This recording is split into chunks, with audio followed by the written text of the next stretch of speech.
Hi, in front of me is Meizu M6T and today I would like to show you how you can download and apply LED keyboard on this device.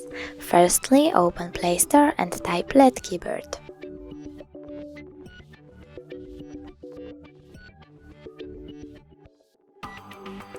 Then download this app from this developer.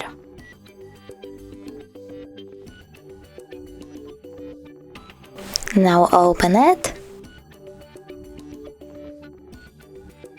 and click on Get Started. Select OK. Tap on the switcher next to LED keyboard over here, or in my case, just click on it. Tap on Input Options and select LED keyboard. Now you can pick the theme that you like the best after choosing one of these options.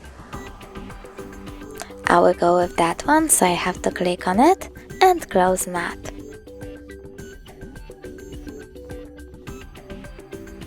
Now tap on Download Theme, and when I go back,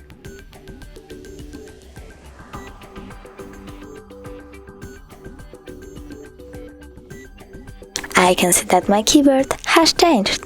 Thanks so much for watching. If you enjoyed this video, don't forget to leave a like, comment and subscribe. Bye!